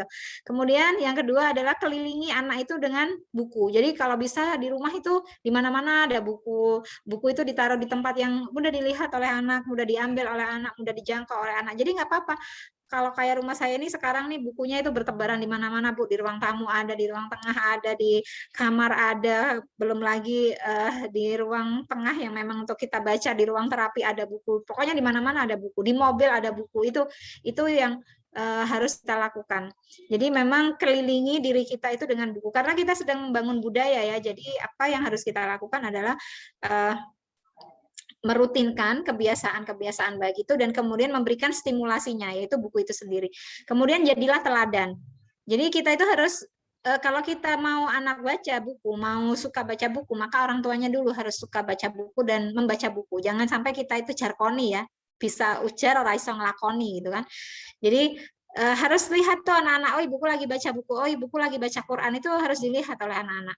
Jangan sampai kita sekedar teriak-teriak, deh ayo baca buku gitu. Ternyata ibunya nggak baca buku gitu kan. Dan kita sediakan waktu juga untuk ayo baca buku bareng, ada reading time. Jadi seperti itu. Terus kemudian tuh anak-anak yang masih kecil ya, kalau misalnya mau ngajari baca itu, kita itu kan ngajarin baca nggak harus langsung baca tulisannya ya, tapi boleh baca gambar, boleh baca isi dari buku itu. Jadi misalnya di sini kalau saya dulu, misalnya ini, anak-anak misalnya diajak ke rumah makan atau restoran itu, terus saya tunjukkan aja ini makanannya, ini coba dilihat, coba dibaca itu mau makan apa, pesan apa gitu. Itu kan berupa simbol. Jadi mereka itu membacanya nggak harus baca buku yang benar-benar baca buku klasik gitu, enggak, tapi simbol-simbol. Kemudian kalau jalan-jalan itu melihat, oh ada petunjuk arah, kemudian membaca itu lewat permainan-permainan. Jadi seperti itu. Dan kemudian ajak anak-anak itu bertualang di perpustakaan dan mengunjungi toko buku. Jadi nggak mau, besok-besok nggak mau lagi loh aku. bisa di-unmute Bu Nuri. Nah, ini jadi kalau misalnya kita membangun budaya buku, otomatis juga salah satunya adalah ajak anak-anak itu bertualang di perpustakaan dan mengunjungi toko buku. Toko buku sekarang tuh kan bagus-bagus sudah ya Bu ya, ada tempat yang menyenangkan, ada kafenya, ada macam-macam lah, terus ada tempat makan, ada kafe itu tadinya, terus kemudian tempatnya enak, ada kadang disediakan pojok membaca memang di toko-toko buku itu. Ada beberapa toko buku yang seperti itu. Jadi saya itu waktu anak-anak saya kecil itu kebiasaan kita adalah kalau misalnya memang mereka ngajak nge-mall gitu ya, itu wajib mengunjungi toko buku dan milih buku apa yang mereka ingin beli pada waktu itu. Ya meskipun bukunya mungkin murah, tapi yang penting harus ada beli buku gitu. Dan mereka itu berpetualang kan di antara buku-buku yang banyak itu adalah keasikan tersendiri. Jadi kalau misalnya memang ada taman baca di sekitar rumah ya silakan kunjungi. Kalau misalnya ada perpustakaan daerah ya silakan kunjungi, dan lebih luar biasa lagi kalau bisa mengunjungi toko buku. Jadi anak-anak itu diajarin misalnya mereka kalau punya uang itu nggak jajan macam-macam, salah satu jajannya adalah jajan buku. Dulu kan anak-anak saya itu kalau punya uang misalnya pengen beli buku gitu, mereka saya tanya, Bunda nggak mau beliin loh ya, soalnya kemarin Bunda sudah beliin ada ini. Jadi kalau mau beli buku uangnya siapa? Uangku sendiri gitu. Ya udah nggak apa-apa. Jadi seperti itu. Jadi anak-anak itu biar, kalau hari ini kan anak-anak jajannya pulsa ya, sekali-kali lah diganti jajannya jajan buku gitu. Kemudian yang berikutnya yang keenam ya. Jadi kalau kita baca buku itu, kalau masih untuk anak-anak, jangan hanya membaca, tapi gunakan sarana-sarana kreatif. Misalnya di situ ada permainan balok, ada permainan ular tangga, atau misalnya juga ada flashcard, ya itu dipakai gitu. Jadi pada waktu mereka membaca memang ada variasinya. Kemudian pada waktu anak selesai membaca, kita bebaskan mereka untuk melakukan kegiatan apa dan kasih reward. Kemudian berikan buku yang sesuai dengan usia anak dan biarkan ia membaca buku yang dia sukai. Itu yang yang penting ya. Kemudian jangan memaksa anak juga untuk membaca. Jangan sampai kalau misalnya anaknya nggak mau baca terus dipaksa-paksa lo baca, ayo baca, nggak usah seperti itu. Jadi dicari memang waktu yang tepat untuk membacakan. Kalau memang dia masih belum mau baca, ya berarti kita yang harus membacakan. Kemudian ciptakan suasana yang nyaman, kemudian selingi dengan audiobook. Jadi kenapa saya bilang selingi dengan audiobook? Karena begini, saat kita memberikan stimulasi membaca pada anak, itu stimulasinya akan sangat luar biasa diterima oleh anak-anak kalau misalnya beberapa inderanya itu terlibat. Kalau membaca kan di situ memang anak mendengarkan suara kita ya, tapi kan nggak bisa dengar suara lain. Tapi kalau dari audiobook, anak-anak itu kan mendapatkan sensasi dengan juga mereka menggerakkan jarinya, oh naruh di ini misalnya kayak e-pen-nya atau apanya gitu di tanda-tanda yang ada di buku itu. Terus kemudian suara yang dikeluarkan dari itu kan juga berbeda dengan suara ibunya. Nah ini biasanya juga menarik untuk anak-anak. Kemudian biasakan selain membaca sebelum tidur itu, kita itu membaca dengan keras dan bermacam intonasi yang kita berikan. Jadi jangan malu pada waktu kita sedang bermain dengan anak-anak itu kita membaca dengan keras, meskipun anaknya mutar-mutar, biarin aja, pokoknya kita baca keras, tapi intonasinya kita mainkan seperti itu. Mungkin begitu Bu Nuri yang bisa saya sampaikan. Ini lebih ke tips ya yang di belakang ini sebenarnya. Dan ini boleh dipilih mau yang mana dulu. Mungkin begitu Bu Nuri. Mungkin kita langsung tanya jawab ya, sudah mau jam 5 ya. Ya, terima kasih Bu Yira, Masya Allah. Luar biasa ya sharingnya. Itu masih banyak slide atau enggak Bu Yira? Atau sudah habis itu tadi? Habis ya? Sudah habis, saya persingkat ya. Alhamdulillah. Iya, alhamdulillah. Saya kira masih ada materi yang belum disampaikan. Baik, mungkin kesimpulan saya ya. Sambil ini sedikit saya bacakan kesimpulan. Silakan teman-teman tulis di kolom chat yang pengen bertanya pakai chat. Kemudian nanti yang raise hand, ya oke, tunggu dulu ya, sabar dulu sebentar. Kemudian yang juga pengen bergabung dengan KCA masih ditunggu. Silakan ditulis nama dan nomor HP-nya di kolom chat. Termasuk pertanyaan, silakan ditulis di kolom chat, nanti kita sampaikan ke Bunda Yira. Nah, kesimpulan dari yang saya tangkap ya, dari apa yang sudah disampaikan oleh Bu Yira, ya, yang pertama adalah bahwa anak yang suka membaca itu berbeda dengan anak yang tidak membaca. Kemudian membaca itu informasinya bisa berupa infografis, bisa berupa YouTube, bisa berupa Google dan sebagainya. Itu juga proses membaca. Kemudian lagi bahwa ketika kita mengkisahkan tentang Rasulullah, tentang kita, tentang sahabat ya, tentang ilmu-ilmu agama, maka akan turun nafahat-nafahat atau hembusan-hembusan rahmat Allah yang akan turun ke hati anak-anak kita atau turun ke kita yang pada saat itu kita membaca tentang sirah gitu ya. Nah, kemudian yang terakhir bahwa membaca itu bisa menjadi sebuah proses biblioterapi, kata Bu Yira tadi ya. Apa itu biblioterapi? Bahwa buku itu bisa menjadi terapi buat kita maupun buat anak-anak kita. Nah, satu contoh Bunda, ini ada sesuatu yang positif dan ada sesuatu contoh yang negatif ya. Semoga menginspirasi ayah bunda semuanya ya. Ada satu cerita teman yang sudah, ini beneran ini, namanya Bu Yanti, ada yang kenal mungkin ya di grup ini. Punya putra namanya Mas Afif ya, sejak kecil itu dibacakan sirah, sejak kecil itu dikelilingi oleh buku-buku sirah dan membiasakan dengan baca sirah. Suatu ketika dia di kelas 5 kemarin itu waktu UAS, Mas, ini bukunya Ibu simpan di lemari karena kamu mau ujian akhir semester. Kok ya? Tidak, Mas. Ibu cuman pengen kamu pas UAS ini baca buku pelajarannya, enggak usah baca buku sirah, karena kamu ini sedang UAS gitu ya. Terus, enggak, aku tidak mau, aku tiap hari sudah baca buku sirah, aku maunya baca sirah. Aku nanti juga belajar dan aku juga mau baca sirah. Enggak, Mas, hari ini saja, seminggu ini saja Ibu simpan buku sirahnya ada di dalam. Ternyata subhanallah, anak ini, Ibu beri aku hukuman yang lain daripada aku tidak membaca buku sirah. Loh, hukuman apa? Ibu tidak menghukum. Aku nggak dikasih uang jajan, nggak apa-apa, tapi aku setiap hari bisa baca buku sirah. Akhirnya anak ini dicoba sama ibunya. Ya wes, nggak usah tak kasih uang jajan. Apa yang akan dilakukan oleh anak ini? Ternyata Masya Allah, setiap hari masih jajan. Nah, loh, dari mana Mas uangnya kok dapat uang kok bisa jajan? Iya, kan aku nggak dapat uang dari ibu. Aku setiap hari mencari belalang di sekitar sini, tak taruh di plastik, 2 belalang tak jual harga 1.000 ke teman-temanku, dan aku dapat 7.500. Masya Allah. Ya, kekuatan ingin tetap membaca sirah setiap hari, ternyata sampai dia pun mau seminggu tidak mendapatkan uang jajan. Nah, bagaimana dengan anak-anak kita? Apakah sudah ada energi yang luar biasa? Nah, terkait ini juga Bu Yira, bahwa yang dibaca anak-anak infografis, YouTube maupun ini ternyata luar biasa pengaruhnya ke anak-anak. Kemarin di sebelah rumah saya mendengar anak-anak bilang, kamu psikopat hewan, kamu psikopat hewan, kamu psikopat hewan. Saya akhirnya keluar. Ada apa, Nak? Kenapa tadi bilang apa tadi? Bilang psikopat hewan. Iya Bu, dia itu psikopat hewan. Psikopat gimana? Karena dia itu kucing ditaruh di dalam kotak, habis itu ditutup batu bata Bu. Terus itu apa?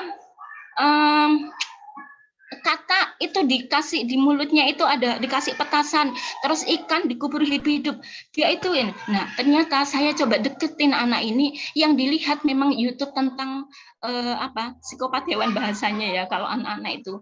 Nah ternyata yang dilihat itu penyiksaan hewan. Kemudian saya coba lihat lagi lebih lanjut, ternyata di Google itu memang konten-konten yang terkait dengan penyiksaan hewan itu ada sekitar 5.000 konten, dan 1.600 itu diupload oleh orang-orang Indonesia, Masya Allah. Ya, dan itu ternyata diadopsi oleh anak-anak kita. Jadi ketika anak-anak membaca infografis atau membaca buku, yang pertama dia akan baca, yang kedua dia akan dapat pengetahuan, berikutnya akan dia hayati, kemudian dia akan pahami, dan dia akan meniru. Dan itu adalah salah satu contoh-contoh bukti-bukti bahwa buku yang kita berikan ke anak-anak, ya, atau media-media yang kita berikan ke anak-anak, jika mungkin itu saya lihat di kolom chat apakah sudah ada yang masuk. Yang raise hand dulu ini Mbak Nida minta tolong di ya. Oke.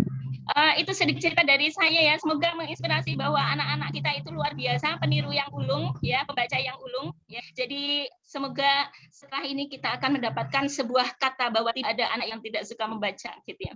Oke, silakan Mbak Mikiel untuk menyampaikan pertanyaannya. Ya, terima kasih atas waktunya. Ya. Mau kedengaran jelas ya suara saya? Iya, jelas. Yang ingin saya tanyakan, saya itu sebetulnya nggak begitu suka membaca memang. Cuman untuk menjadi ibrohnya anak-anak, kita kan harus memaksakan diri untuk bisa membaca. Nah, buku-buku yang saya baca itu biasanya buku kesehatan yang saya suka, kemudian tentang keluarga sakinah, tentang parenting, itu sangat saya suka sekali. Cuman yang ingin saya tumbuhkan itu adalah saya pengen suka membaca sejarah. Tapi kenapa ya? Gimana cara menumbuhkan cinta sejarah itu? Saya nggak suka gitu ya. Karena paling susah sekali bisa menghafal tahun. Nah, itu yang membuat saya kepingin suka gitu loh. Saya pengen suka karena saya melihat suami saya itu suka sekali dengan sejarah. Akhirnya orang yang suka sejarah kan bisa tahu banyak hal ya. Jadi tidak melihat keadaan sekarang ini memandang sebelah mata. Jadi dia bisa melihat belakang kan ya. Nah, itu saya pengen sekali suka dengan sejarah. Cuman karena menumbuhkan biar suka ya, saya terus terang males banget ya, nama-nama tahun gitu tuh. Gimana cara menumbuhkan biar saya cinta dengan sejarah gitu ya, baik itu sejarah Islam ataupun sejarah Indonesia, pokoknya berbau dengan sejarah itu sulit sekali untuk bisa suka gitu aja. Makasih ya. Assalamualaikum. Waalaikumsalam warahmatullahi wabarakatuh. Terima kasih Mbak Mikiel. Ada miripnya dengan saya, ya tapi agak berbeda sedikit. Monggo silakan Bu Yira untuk langsung ditanggapin. Ya, terima kasih Bu Nuri. Kalau misalnya Bu Mikiel ya tadi ya kepingin suka pada buku sejarah, tapi ternyata saya kok nggak suka karena saya nggak bisa ngafalin tahun, nggak bisa ngafalin nama, nggak usah dihafalin, buat apa gitu loh. Kalau kita juga nggak akan ujian gitu. Nah, salah satu contohnya kan kita baca sirah Rasulullah, kita nggak usah ngapalin tahun berapa terjadi perang Khandaq, tahun berapa terjadi perang Uhud, perang Badar. Tapi yang harus kita pahami adalah bahwa kita mengerti bagaimana Rasulullah itu berjuang dan apa saja yang terjadi pada waktu itu. Jadi kita nggak usah ngapalin, oh ada Abdullah bin Rawaha, kemudian ada Ja'far bin Abu Thalib, kemudian ada Abdul Thalib, Ja'far bin Abu Thalib ya, Abu Thalib, kemudian ada Anas bin Malik, ada Abdurrahman bin Auf, ada Zubair bin Awam, nggak usah dihafalin itu, nggak usah. Tapi yang terpenting adalah kita tahu, oh settingnya siapa? Rasulullah. Oh Rasulullah itu apa yang dialami dalam perkembangan Islam itu apa yang terjadi? Oh Rasulullah itu ternyata pernah menghadapi fitnah yang seperti ini, yang melontarkan orang Yahudi, nggak usah dihafal namanya Yahudinya siapa, misalnya Abdullah bin Ubay, nggak usah dihafal. Terus kemudian pernah dengan Yahudi Bani apa itu waktu itu? Banyak kan Yahudi itu, cuman saya nggak ambil pusing, saya nggak Bani Nadir ya, saya nggak ambil pusing harus ngapalin satu persatu, enggak. Tapi yang penting pada waktu membaca sejarah itu yang luar biasa adalah pada waktu kita membaca ikuti aja jalan ceritanya. Oh, ternyata pernah ya ada begini ya. Ternyata pada waktu hari ini terjadi COVID itu dulu pada waktu pemerintahan Khalifah Umar itu pernah terjadi, dan pada waktu itu pejabatnya yang terkena itu adalah Ubaidillah gitu. Nah, apa waktu itu yang dilakukan gitu pada waktu wabah terjadi di Damaskus pada waktu itu? Oh, ternyata waktu itu disarankan kata Rasulullah pada waktu itu kalau ada wabah jangan keluar dari daerah itu dan jangan mengunjungi daerah itu. Itu yang dilakukan oleh Sayyidina Umar. Jadi memang kita ibrohnya itu adalah jalan cerita, nggak usah ngapalin tahun, nama, itu nggak usah, Bu. Karena kalau kayak gitu kita itu nggak hafal-hafal buahnya ya.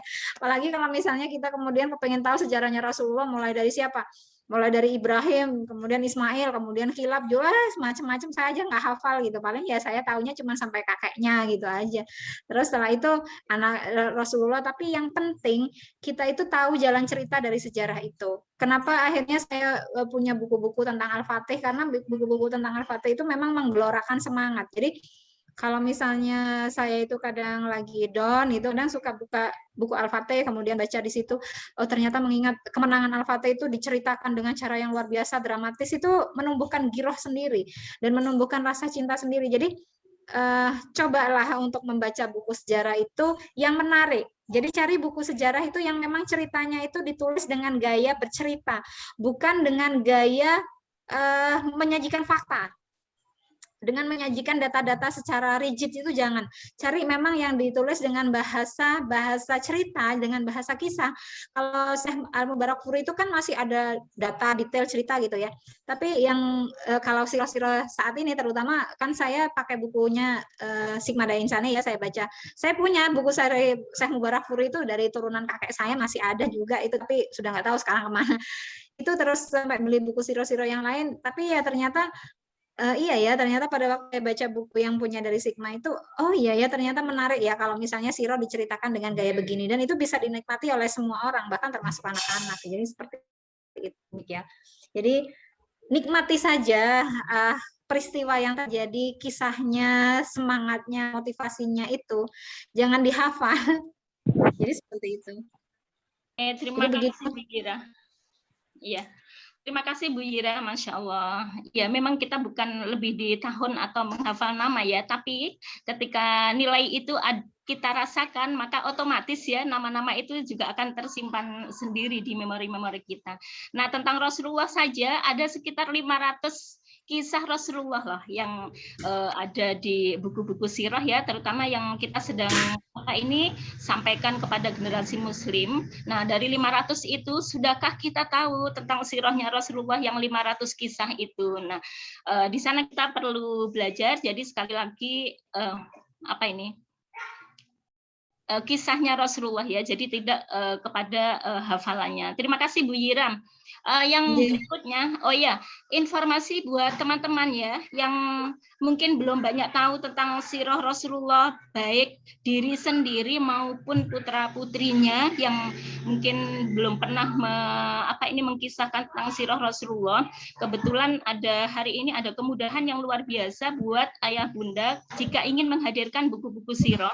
Kebetulan kita sedang ada ini ya, promo kemerdekaan sama promo kepemilikan, dan itu tinggal 2 hari, tinggal besok saja. Nah, nanti kalau misalnya ada yang kepengen memiliki buat putrinya, buat buat dirinya sendiri begitu ya, agar tahu sirahnya Rasulullah, sirahnya para sahabat, sirahnya para nabi, nanti bisa dibantu oleh teman-teman. Dan teman-teman boleh nuliskan juga nama dan nomor HP di kolom chat biar kita tahu siapa yang benar-benar ingin menghadirkan Rasulullah di keluarganya, pengen menghadirkan buku-buku sirah buat putra-putrinya, silakan dituliskan nama dan nomor HP di kolom chat. Baik, berikutnya ke Bu Mutiah ya. Ya, silakan Bu Mutiah. Ini nanti teman-teman kalau misalnya ada yang tidak nyampe ke maghrib, semoga nyampe ya, semua pertanyaan akan dijawab. Ini nanti boleh dilanjut di grup ya Bu Ira ya. Misalnya tidak bisa diselesaikan. Silakan Bu Mutiah. Mbak Nida. Terima kasih. Assalamualaikum warahmatullahi wabarakatuh. Waalaikumsalam warahmatullahi wabarakatuh. Terima kasih atas kesempatannya. Terima kasih atas penjelasan dari Bu Ira tadi. Kebetulan saya baru pertama kali ya ikut forum ini. Sangat bagus tadi penyampaian yang disampaikan oleh Bu Ira. Yang ingin saya tanyakan, Bu, saya memang pengalaman ya punya anak yang pertama itu sejak balita, dari bayi lah bisa dikatakan, karena waktu saya menempuh S2 itu sudah terpapar 1,5 tahun. Terlihat dampak buruknya, maksudnya jadi lambat berbicara, termasuk juga emosinya kurang stabil. Akhirnya waktu itu saya sadar dan akhirnya mulai mengalihkan kebiasaan itu dengan membaca buku. Alhamdulillah sudah mulai ada perubahan dan sudah bisa ya dibatasi jam menontonnya, meskipun sama sekali nggak bisa dihilangkan gitu ya keinginan untuk nontonnya itu. Nah, sehingga bagaimana sebenarnya Bu Ira, berapa lama sebenarnya anak-anak usia sekitar 3 tahun ya sampai intinya balita itu dia bisa berlama-lama gitu di membaca buku, itu yang pertama. Lalu yang kedua, saya pernah membacakan cerita itu mungkin berkaitan dengan ini ya, buku yang sesuai dengan usianya itu. Nah, karena mungkin di rumah bukunya itu kisarannya banyak yang sisa dari kakak-kakaknya gitu, maksudnya tante-tantenya itu, sehingga mungkin dari segi kosakata bukunya itu tingkatnya mungkin ya. Jadi saya pernah menceritakan itu kisah Nabi dan Rasul, terus dikomentari, kok bundanya nih bacanya kayak ngisi kajian gitu ya. Itu sebenarnya bagaimana sih Bunda pengaruh kosakata atau bahasa literasinya itu yang mungkin bahasanya apakah memang nggak akan nyampe ya kepada si anak itu pesannya atau bagaimana gitu. Terus yang ketiga itu yang disukai anak-anak, apakah wajar ya misalnya yang disukai itu, misalnya saya kan punya buku sirah juga sebenarnya sudah dibelikan gitu ya tentang sirah Rasulullah yang versi anak-anak, cuma anak saya itu lebih suka cerita-cerita misalnya fabel yang cerita-cerita binatang, karena mungkin gambar yang sirah Rasulullah itu ini gambarnya unta gitu ya, gambarnya padang pasir kayak gitu, sehingga akhirnya mungkin bagi dia kurang menarik gitu. Bagaimana menumbuhkan itu? Terima kasih, mohon maaf Bu Ira agak banyak. Wassalamualaikum warahmatullahi wabarakatuh. Waalaikumsalam. Monggo langsung Bu Ira. Ya, kalau misalnya terkait berapa lama sih anak itu bisa ini ya. Jadi di sini setiap anak itu sebenarnya kalau mereka merasa nyaman, mereka itu mau betah, mereka bisa betah sampai lama gitu. Tapi saran saya itu memang kalau untuk membacakan itu jangan lama-lama, 5 sampai 15 menit aja atau 5 sampai 10 menit aja, tapi harus rutin. Dan ini benar-benar untuk menumbuhkan istiqomahnya ini loh yang memang susah. Jadi dan itu harus rutin sebelum anak tidur. Jadi kita mau membacakan itu adalah memang di waktu-waktu dia ngantuk. Jadi kalau misalnya anak masih terjaga, berarti tujuan kita membaca adalah hanya sekedar read aloud, hanya untuk menyampaikan ini kosakata-kosakata yang memang dia harus kuasai untuk dia pahami, tapi bukan relaksasi. Nah, kalau memang itu relaksasi, berarti anaknya itu dalam kondisi nggak ngapa-ngapain, nggak main, nggak apa gitu. Jadi kalau misalnya berapa lama, sebenarnya kalau kisahnya benar-benar disukai oleh anak, meskipun pada waktu read aloud bisa lama banget gitu, kalau memang dia menyukai cerita itu. Tapi kalau di sini saya sarankan 5 sampai 10 menit sebelum anak tidur itu bacakan, tapi memang dia sudah posisi ngantuk. Jadi cerita itu benar-benar masuk ke posisi alfa ya, beta itu kan ada posisi beta, kemudian ada theta, alfa gitu. Tapi yang kita cari adalah posisi alfa. Kenapa? Karena pada waktu posisi alfa itu yang namanya reticular activating system atau RAS-nya anak-anak itu lagi terbuka lebar. Jadi itu adalah bagian otak yang biasanya nyaring informasi itu biasanya lemah kondisinya. Jadi di situ itu setiap informasi yang masuk pasti akan diterima dengan baik dan biasanya langsung masuk ke alam bawah sadar.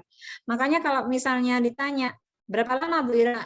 Ya tergantung ceritanya dan apakah anak suka apa enggak, apakah sesuai dengan minatnya apa enggak gitu.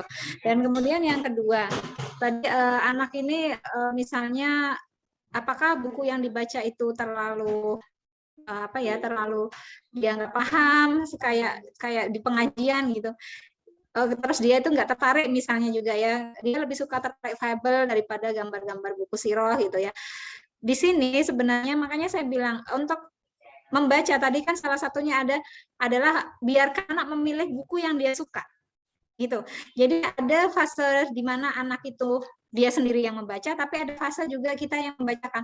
Nah, kalau kita yang membacakan itu memang berarti sebelum tidur itu kita yang milih. Tapi kalau misalnya sehari-hari anak, ya udah dia mau baca fabelnya, mau baca cerita-cerita yang lain, nggak apa-apa, asalkan dia punya minat dulu, punya ketertarikan dulu untuk baca. Nggak usah maksa, enggak harus baca buku Siros jam segini gitu, atau harus baca buku ini, jangan, nggak usah. Jadi biarkan dia memilih buku yang dia suka, mau fabel, mau buku tentang ya macam-macam lah ya, namanya anak ya kan, minatnya anak juga macam-macam. Mungkin dia yang lihat, oh tadi di situ tuh aku lihat cerita, mungkin karena lihat buku kan, kalau apa ya, buku-buku yang dari luar negeri itu yang di Indonesia kan tuh gambarnya juga cakep-cakep, bagus-bagus gitu ya, meskipun kadang-kadang nilainya itu nggak sesuai gitu ya. Ya nggak apa-apa, yang penting kan tumbuh dulu minatnya. Nah, untuk nilai-nilainya yang tadi itu di slide saya kan adalah rutin membacakan buku. Nah, rutin membacakan bukunya ini adalah sebelum tidur itu. Jadi nggak usah lama, 5 sampai 10 menit. Untuk apa? Untuk menanamkan karakter baiknya, untuk mengaktifasi bagian otak yang namanya lobus insula. Yang itu intinya memang mengajarkan tentang memaknai nilai-nilai baik, itu lobus insula namanya. Jadi memang di bagian itu. Jadi seperti itu. Dan kemudian yang saya baca itu buku kakak-kakaknya. Iya Ibu, kadang-kadang gini ya, makanya kenapa kan kita harus ngajak anak ke toko buku, agar dia itu memilih buku yang dia sukai, dan kemudian bahasanya kita lihat, oh ya dia gampang memahami. Karena pada saat anak belajar, kita kisahkan dan belajar membaca, itu anak juga harus bisa mengerti. Jadi bukan sekedar kita memasukkan kosakata baru, tapi anak nggak paham, itu nanti penuh otak memorinya ya, hipokampusnya penuh, tapi ternyata hipokampus ini nggak memaknai apa sih yang sudah dia dapat gitu. Jadi apa yang harus kita lakukan? Cari buku cerita yang bahasanya sederhana, memang sesuai dengan umurnya 3 tahun, berarti ceritanya seperti apa? Umur 5 tahun ceritanya Benda Mutia. Jadi kalau misalnya anak-anak, jangan dipaksa, itu intinya, biarkan dia memilih disukainya, kemudian lakukan rutin 5-10 menit saja. Kemudian yang terakhir adalah anak-anak itu kita sesuaikan bahasanya dengan keterampilan bahasa lewat buku-buku bacaan, itu jangan terlalu banyak, jangan sampai lebih dari 3-5 kata, jangan sampai begitu kan, dari bahasa sehari-hari dia, dari permainan dia, itu lebih gampang diterima oleh anak biasanya nanti seperti itu, karena dia tidak butuh untuk harus seperti itu. Oke, Bu Yira, ini di saya sedang ada suara kiroah. Jadi untuk selanjutnya pertanyaannya kan ada di kolom chat itu lumayan banyak ya. Bu Yira bisa enggak misalnya langsung baca begitu, Bu? Ini ada kiroah, suaranya lumayan masuk. Masuk Bu Nuri suaranya.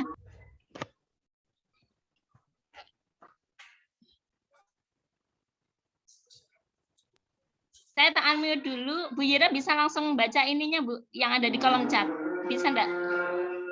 Ini kayaknya banyak ya Bu Nur, ini saya masih naik turun. Atau ini aja Bu Nuri, dikumpulin aja ininya nanti, terus ditaruh di grup atau apa ya?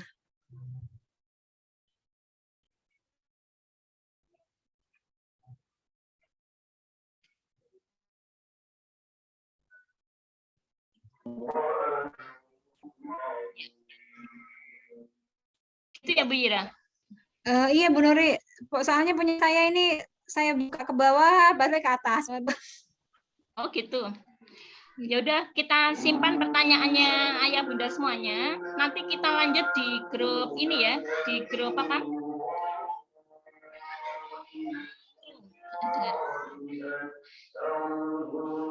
Banyak pertanyaannya. Ini pertanyaannya banyak Bu Nuri, masih banyak banget itu. Gitu ya. Oke deh. Kalau gitu ini kurang 10 menit, 10 menit sebentar lagi juga mau maghrib. Jadi pertanyaan teman-teman yang ada di kolom chat, insya Allah nanti akan kita share di grup ya. Dan teman-teman bisa, nanti saya share ke Bu Yira, atau Bu Yira nanti masuk ke dalam grup. Biasanya Bu Yira menjawab pakai voice ya, Bu Yira biasanya ya. Atau mungkin pakai pakai chat juga tidak apa-apa. Nah, sekali lagi buat teman-teman yang ingin menghadirkan buku-buku Siro, kebetulan 2 hari ini sama besok itu ada promonya tinggal besok ya. Ya, mudah, yaitu menghadirkan buku Siro dengan diskon tinggi, tapi nyicilnya sampai nanti di akhir Desember, akhir tahun ya, Desember 2021. Nanti boleh meninggalkan nama dan nomor HP-nya. Ada lagi yang ingin disampaikan mungkin sebelum kita tutup?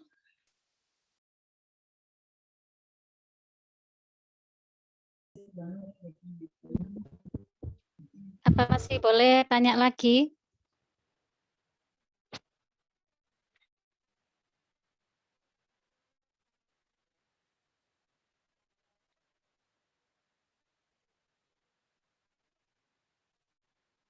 Gimana Bu Ira? Ini persiapan maghrib ya Bu Nuri, mungkin itu aja ya, ditulis aja ya di ini. Iya. Oke, kita lanjutkan di Sudah di grup WA ya 17.20 teman-teman. ya. Oke. Baik, terima kasih atas kerjasama yang luar biasa hari ini ya KCA dengan teman-teman semuanya yang bergabung di Zoom. Insya Allah semoga ilmu yang kita dapatkan hari ini ya sebagai tambahan hasanah buat kita para orang tua tentang dunia baca, sehingga kita tidak akan banyak menyalahkan anak, tapi kita sebagai orang tua bagaimana juga mengintrospeksi diri begitu ya tentang bagaimana sikap kita yang seharusnya dimiliki oleh orang tua terkait dengan membaca ini. Baik, mari kita tutup ya pertemuan kita hari ini dengan doa penutup majelis bersama-sama. Subhanakallahumma wa bihamdik asyhadu an la ilaha illa anta astaghfiruka wa atubu ilaik. Ya. Dari saya, dari awal hingga akhir, mohon maaf bila ada kesalahan. Semoga pertemuan ini menyenangkan ya. Siapa yang hatinya senang, silakan diacungkan tangannya. Siapa yang merasa mendapatkan ilmu? Oh iya, foto dulu ya Mbak Nida ya. Oh, foto dulu ya, silakan dibuka videonya. On cam semuanya. Nanti boleh diupload di Facebook kalau foto. Ya. Ayo Bu Husnul semangat, Bulan semangat. Yang tercantik. Biar tahu wajah-wajahnya siapa saja. Mbak Nikmah, mana Mbak Nikmah? Yuk Mbak Nikmah keluarkan wajahmu, semangat. Tidak Munia. Iya.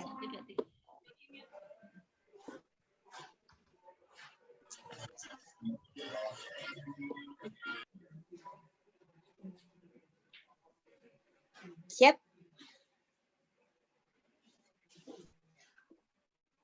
Ayah.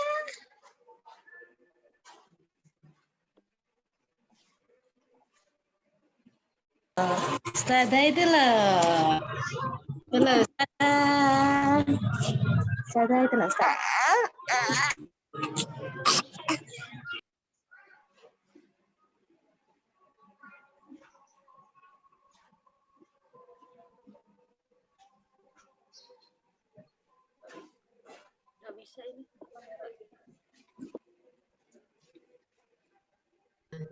Sudah ini Bu Nuri, udah persiapan mau maghrib ya? Ya. Masih di mute Bu Nuri. Saya mohon maaf kalau ada salah-salah. Sama-sama. Dan bila. Terima kasih Bu Ira. Oke, Sami. Sudah terekam semuanya. Terima kasih teman-teman. Sampai jumpa di grup. Waalaikumsalam warahmatullahi wabarakatuh. Sampai jumpa di grup. Maaf juga apa? Aduh, itu putrinya Ibu Ari ya, cantik-cantik itu ya Allah. Belakangnya. Ya, jazakumullah khairan katsira semuanya. Terima kasih. Mohon maaf. Terima kasih Bu Ira. Ya, sami-sami.